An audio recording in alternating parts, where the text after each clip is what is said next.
오늘은 정우영 선수에 대한 이야기를 해보려고 합니다. 지난주에 정우영 선수가 바이에른 뮌헨에 관심을 받고 있다 라는 이야기가 나오면서 많은 분들이 정우영 선수가 얼마나 분데스리가에서 잘하길래 이렇게 바이에른 뮌헨에 관심까지 받는 것이냐 이렇게 궁금해하셨던 분들이 많으셨을 것 같은데, 그래서 오늘은 정우영 선수가 이 분데스리가에서 어떤 플레이를 보여주고 있는지를 좀 살펴보려고 합니다. 먼저 정우영 선수는 이 프라이부르크에서 이번 시즌 좋은 활약을 보여주면서 작년 12월 24일에 재계약을 마친 상태입니다. 그래서 프라이부르크가 이번 시즌 정우영 선수와 굉장히 좀 길게 가고 싶다 이렇게 좀 이야기를 한 상태고, 그런데 지난주에 나온 소식이 1000만 유로의 바이백 조항이 이 바이에른 뮌헨에게 남아있다. 그래서 이 바이에른 뮌헨이 정우영 선수의 활약을 지켜보다가 하나로 한 136억 정도거든요. 그래서 이 바이백 조항을 활용해서 정우영 선수를 다시 바이에른 뮌헨으로 이제 데려오고 싶어 한다. 이러한 이야기도 있고, 그러다 보니까 프라이부르크 측에서는 우리는 정우영과 미래를 계획하고 있다. 바이에른 뮌헨이 정우영을 원하는 것이 뭐 확실한 소식인지는 모르겠지만 우리는 정우영과 미래를 계획하고 있는 중이다. 이렇게 또 이야기를 하면서 이 정우영 선수가 이 바이에른 뮌헨에 관심을 받는 것이 뭐 그렇게 뭐 신뢰도가 높은 소스냐 이런 건 이제 아직 뭐 불분명하지만, 그래도 이런 기사가 난다는 것은 그만큼 정우영 선수가 이번 시즌 분데스리가에서 좋은 모습을 보여주고 있다는 것에 대한 반증이 아닐까 하는데, 그렇다면 어떻게 이 정우영 선수가 이번 시즌 분데스리가에서 잘하고 있나를 살펴보면, 기본적으로 지금 정우영이 소속되어 있는 프라이부르크가 이번 시즌 분데스리가에서 돌풍의 팀으로 꼽히고 있는 중입니다. 현재 19라운드까지 치러진 상태에서 6위인데 이 3위인 레버쿠젠이 32점으로 3위고, 그리고 프라이부르크가 30점으로 6위입니다. 레버쿠젠과 프라이부르크의 승점 차이가 2점밖에 나지 않다 보니까 라운드마다 프라이부르크가 승리하고 레버쿠젠이 뭐 패배하게 되면 뭐 3위까지도 올라가고, 그리고 뭐 프라이부르크가 지게 되면 뭐 6위까지 내려오는, 이렇게 엎치락뒤치락하고 있는 이제 상황에서 프라이부르크가 다음 시즌 유럽 대항전에 진출할 수 있다 라는 이제 예상이 많아지고 있는 상태고요. 이제 프라이부르크가 그만큼 좋은 성적을 보여주고 있는 와중에 정우영 선수가 이번 시즌 19라운드까지 전 경기에 출장을 했습니다. 이 19경기에서 4골을 기록하고 있고요. 프라이부르크의 확실한 주전으로 도약했다 라고 지금 평가를 받고 있는데, 그만큼 프라이부르크가 이번 시즌 좋은 모습을 보여주고 있는 와중에 정우영 선수가 확실한 주전 자원으로 활용되고 있고, 그러다 보니까 지금 바이에른 뮌헨 이적설도 나오고 있는 것이 아닌가 하는 생각이 드는데요. 프라이부르크의 전술을 좀 살펴보면 이번 시즌 슈트라이 감독 체제에서 이 프라이부르크가 굉장히 단단한 수비 그리고 빠른 역습으로 분데스리가에서 좋은 모습을 보여주고 있습니다. 프라이부르크가 현재 분데스리가에서 상위권에 위치하고 있지만 상위권 팀답지 않게 점유율은 그렇게 높은 팀은 아닙니다. 실제로 점유율이 약 46.5% 정도가 되는데, 이것이 이제 분데스리가 내에서는 한 11위 정도에 해당하는 기록이고, 이제 그만큼 프라이부르크는 볼을 점유하면서 좀 경기를 플레이하기보다는 수비로 내려앉았다가 혹은 전방에서 빠르게 상대를 압박하면서 일단은 볼을 빼앗아내고, 볼을 빼앗아낸 이후에 빠르게 공격을 진행하면서 그 과정에서 득점을 만들어내는 이러한 플레이에 이 프라이부르크가 좋은 모습을 보여주고 있고, 그리고 이 빠른 프라이부르크의 역습 과정에서 정우영 선수의 빠른 스피드가 큰 도움이 되고 있다, 이렇게 볼 수 있을 것 같습니다. 그렇다면 정우영 선수가 이 프라이부르크의 전술에서 어떤 모습을 보여주고 있느냐를 살펴보면, 보통 이제 정우영 선수가 유망주 시절에는 좌우 측면에서 많이 뛰었기 때문에 많은 분들이 정우영 선수를 좌우 측면 자원 혹은 뭐 윙어나 측면 공격수 자원이라고 생각하시는 분들이 많으실 텐데, 이번 시즌 프라이부르크에서 정우영 선수가 가장 좋은 모습을 보여주고 있는 포지션은 이 투톱의 세컨드 스트라이커 자리라고 할 수 있습니다. 이번 시즌 프라이부르크는 이 슈트라이 감독이 3-4-3 혹은 4-4-2 전형을 주로 사용하고 있는데, 먼저 4-4-2 전형을 살펴보면 이 정우영 선수는 이 투톱의 한 자리에서 뛰고 있습니다. 그리고 정우영 선수와 함께 뛰는 선수가 훸러라는 선수인데, 이 훸러가 이 포스트 플레이에 굉장히 뛰어난 선수예요. 그래서 정우영 선수가 훸러의 옆자리에서 어떤 모습을 보여주고 있느냐를 살펴보면, 훸러가 포스트 플레이를 할 때 이때 정우영 선수가 훸러의 주변으로 빠르게 움직여주면서 훸러가 떨어뜨려주는 볼을 받아주는 역할을 잘 수행하고 있습니다. 그리고 훸러에게 상대의 수비가 조금 쏠려 있을 때 정우영 선수가 그 공간을 찾아서 빠르게 침투에 들어가면서 훸러가 떨어뜨려주는 볼을 받아서 슈팅으로 마무리한다던가, 아니면 헬러에게 수비가 쏠려 있을 때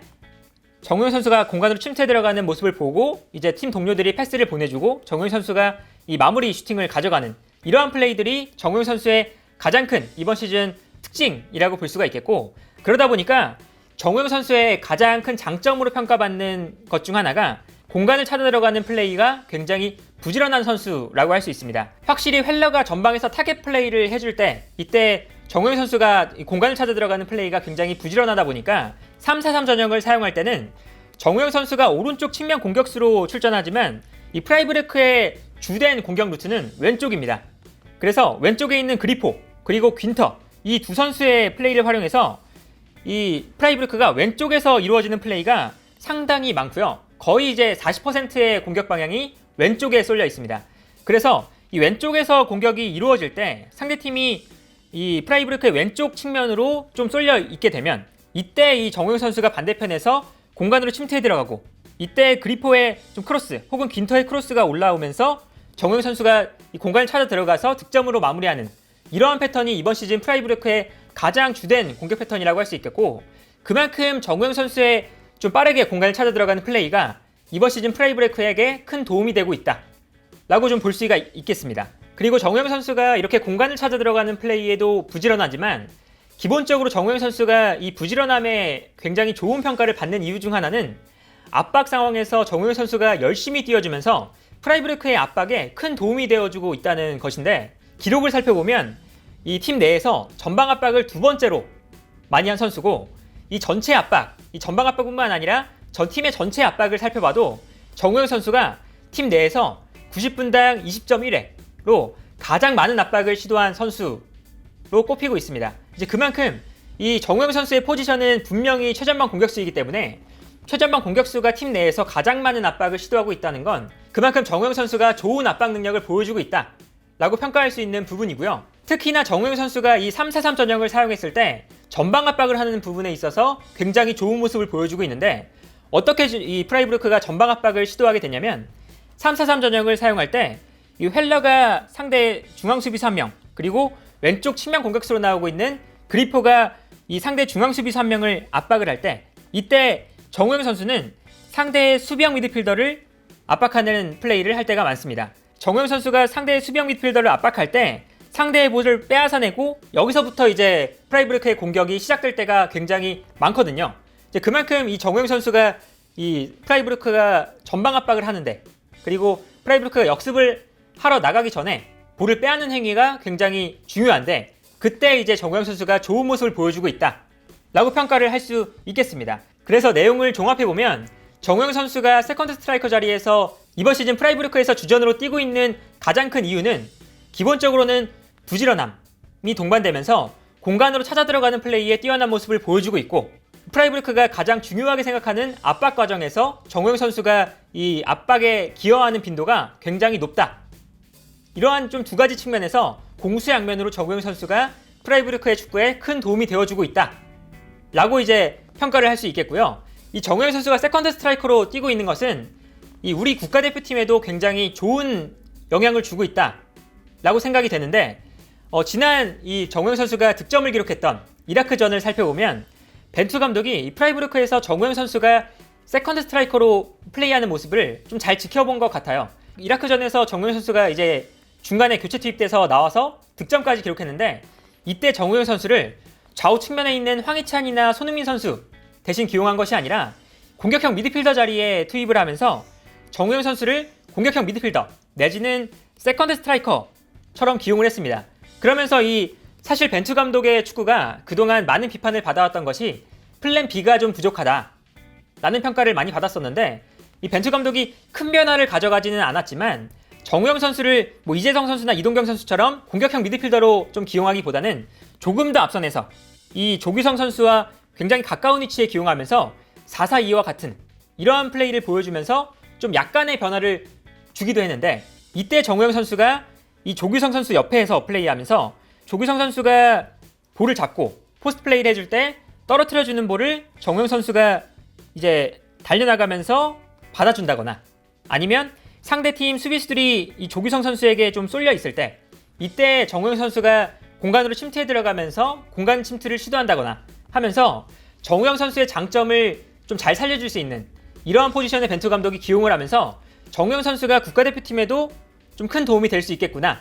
라는 생각이 들었습니다. 그리고 기본적으로는 정우영 선수가 세컨드 스트라이커 자리에서 뛰면서도 좌우 측면으로 빠르게 공간을 찾아 뛰어들어가기 때문에 벤투 감독의 축구가 가장 지향하고 있는 부분들, 이 공격 라인에서 좌우 측면 그리고 중앙에 있는 선수들이 굉장히 90분 내내 스위칭을 자주 해야 되는 이 벤투 감독의 축구거든요. 그러한 과정에서 이 정우영 선수가 벤투 감독의 축구에 알맞은 자원이고, 여기에 대해서 세컨드 스트라이커 자리에서 잘 뛰어주고 있기 때문에 벤투 감독이 이 경기를 진행하다가 약간의 변화를 주고 싶을 때 이때 정우영 선수가 큰 도움이 되겠구나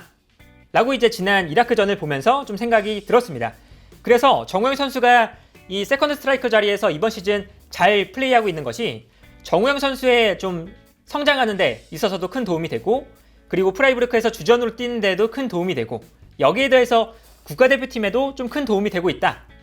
라고 좀 평가를 할 수 있겠고, 다만 이제 정우영 선수가 확실한 장단점을 가지고 있는 선수인 것이, 정우영 선수의 이제 앞서 말씀드린 것처럼 굉장히 열심히 뛰어주면서 공간을 찾아 들어가고 또 이제 압박을 하는 데에는 뛰어난 모습을 보여주지만,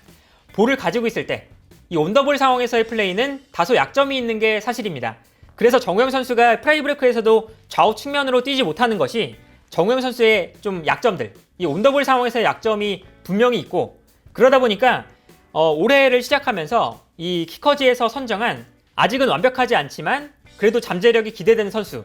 중 3명 중에 이 정우영 선수가 뽑혔는데, 키커지가 이 정우영 선수를 잠재력이 기대되는 선수로 선정하면서도 했던 코멘트가 정우영 선수가 부족한 능력들이 아직은 많다.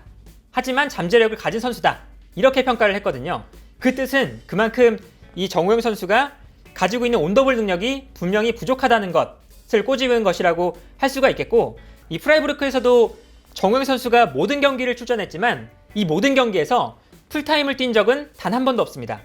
그만큼 프라이부르크가 경기 내에서 어떤 변화를 줘야 할 때, 그때는 이제 정우영 선수가 이 최우선적으로 교체되는 자원이라고 할 수 있겠고, 이제 그만큼 정우영 선수의 부족한 온더볼 능력이 이 성인 무대에서 자리를 잡는 데에는 분명한 약점이 될 수도 있겠다